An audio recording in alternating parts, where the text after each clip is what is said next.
সংখ্যালঘু বসতি প্ৰধান অঞ্চল কয়াকুছিত সোমবাৰৰ পৰা আৰম্ভ হ'ল নৱম সংখ্যক কয়াকুছি গ্ৰন্থ আৰু বাণিজ্য মেলা। ইংৰাজী 22 ডিচেম্বৰলৈ 7 দিনীয়া বৰ্ণাঢ্য কাৰ্যসূচীৰে অনুষ্ঠিত নৱম কয়াকুছি গ্ৰন্থ আৰু বাণিজ্য মেলা উপলক্ষে বিশাল সাংস্কৃতিক শোভাযাত্ৰা উলিওৱা হয়। জনপ্ৰিয় অভিনেত্ৰী সাগৰিকা গোস্বামী আৰু অভিনেত্ৰী চুমকি কাছাৰীয়ে শুভাৰম্ভ কৰা বিশাল সাংস্কৃতিক শোভাযাত্ৰাত সৰুক্ষেত্ৰীৰ বিধায়ক জাকিৰ হুছেইন সিকদাৰে অংশগ্ৰহণ কৰে। সাংস্কৃতিক শোভাযাত্ৰাৰ পিছতে নৱম কয়াকুছি গ্ৰন্থ আৰু বাণিজ্য মেলা আনুষ্ঠানিকভাৱে উদ্বোধন কৰে গুৱাহাটী বিশ্ববিদ্যালয়ৰ অৱসৰপ্ৰাপ্ত অধ্যাপক আটোৱাৰ ৰহমানে। ইতিমধ্যে ৰাজ্যৰ কেইবাটাও গ্ৰন্থ প্ৰকাশক আৰু বিক্ৰেতা প্ৰতিষ্ঠানে গ্ৰন্থমেলাত ভাগ লৈছে। বৰপেটাৰ পৰা ৰাজকুমাৰ দাসৰ ৰিপৰ্ট, বিজনেছ ফাৰ্ষ্ট 24। কিন্তু তেওঁলোকে প্ৰকাশ কৰিব পৰা নাই, তেওঁলোকে তেনেকৈ কাম কৰিব পৰা নাই। এতিয়া নতুন এতিয়া আৰু বেছি হৈছে।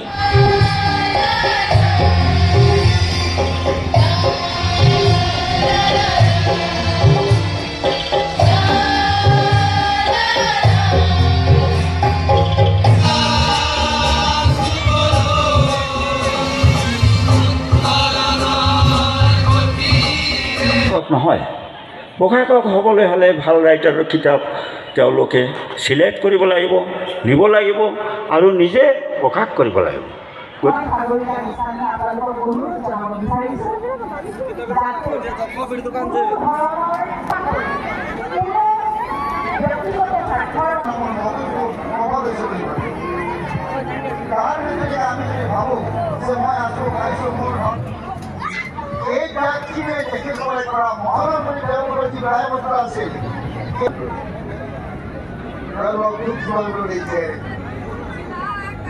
আমি ভাৰতীয় মানুষ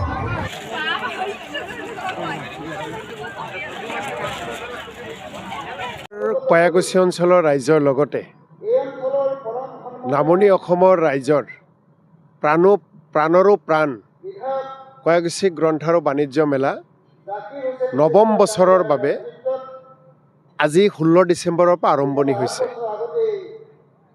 আবেলি 1 বজাৰ পৰা বৰ্ণাঢ্য সাংস্কৃতিক শোভাযাত্ৰাৰে এই কাৰ্যসূচী আমি পাতনি মেলিছোঁ। 2 বজাৰ লগে লগে আমি উদ্বোধনী অনুষ্ঠান আৰম্ভ কৰিছোঁ। সাংস্কৃতিক শোভাযাত্ৰাত 10,000ৰ অধিক ছাত্ৰ ছাত্ৰীসকলে অসমৰ বিভিন্ন জাতি জনগোষ্ঠীৰ যিসমূহ সাংস্কৃতিক উপাদানসমূহ আছে তাকে প্ৰতিফলিত কৰি সাংস্কৃতিক শোভাযাত্ৰা সকলোৱে ভাগ লৈছে। আৰু আমি কয়াকুছি গ্ৰন্থ আৰু বাণিজ্য মেলা এটা জ্ঞানৰ মেলা কৰাৰ কাৰণে সকলো বছৰতে প্ৰয়াস কৰোঁ। 8ম বছৰলৈকে আমি সফলতাৰ দিশত আগবাঢ়িছোঁ।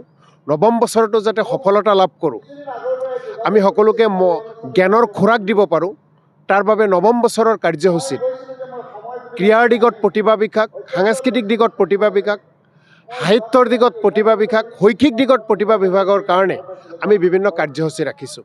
অসমৰ বুদ্ধিজীৱী, অসমৰ বিভিন্ন খ্যাতনামা ব্যক্তি যিসকলৰ অৱদানেৰে অসমীয়া জাতি চহকী হৈছে, সেই ব্যক্তিসকলক মাতি আনি তেখেতসকলৰ বিভিন্ন পৰামৰ্শমূলক বক্তব্য আমাৰ অঞ্চলৰ ছাত্ৰ ছাত্ৰী, যুৱক যুৱতী, এই অঞ্চলৰ ৰাইজে শ্ৰৱণ কৰে আৰু তাৰ পৰা জ্ঞান বৃদ্ধি কৰি আহি থকা সময়ত সৰ্বাংগ সুন্দৰ এখন অসম গঢ়াৰ ক্ষেত্ৰত এই অঞ্চলেও যাতে অৱদান আগবঢ়াব পাৰে তাৰ কাৰণে সকলোৱে চেষ্টা চলায়। শংকৰ ৰাজনৰ এইখন অসমত আমি যুগে যুগে ভাতৃত্ববোধেৰে শান্তিৰে জীয়াই আছোঁ।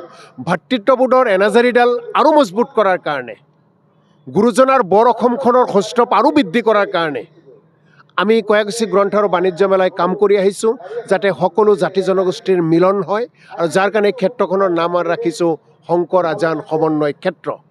ইয়াতে মাকৰ কোলাত থকা শিশুৰ পৰা আৰম্ভ কৰি আমাৰ ঘৰত থকা পিতৃ মাতৃয়ে সকলোৱে আহিব, সকলোৱে ইয়াতে মনৰ খোৰাক পাব, জ্ঞান কাৰোবাক দিব, জ্ঞান গ্ৰহণ কৰিব আৰু তেনেকৈ আমি এখন শিক্ষাৰে এই অঞ্চলখন উজ্বলাই তোলাৰ প্ৰয়াস কয়াকুছি গ্ৰন্থ আৰু বাণিজ্য মেলাৰ কৰ্মকৰ্তাসকলে কৰিছে।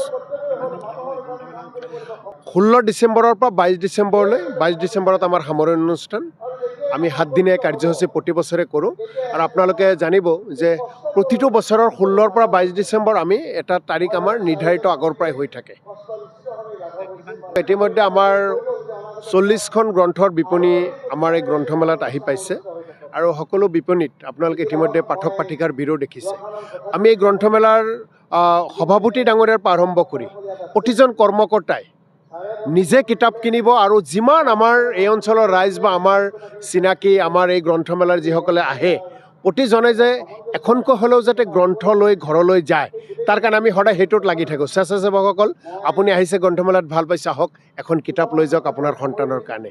এনেকুৱাভাৱে আমি সদায় কাম কৰিছোঁ আৰু আমাৰ এটাই উদ্দেশ্য যে ফেচবুক, হোৱাটছআপ, ইণ্টাৰনেটৰ যুগৰ লগে লগে গ্ৰন্থৰ যিটো চাহিদা, গ্ৰন্থৰ পঢ়াৰ প্ৰতি যিটো আগ্ৰহী কমি আহিছে আৰু এই কথা সকলোৱে কয়, কিন্তু সমাধানৰ কাৰণে কোনো আগবাঢ়ি নাহে।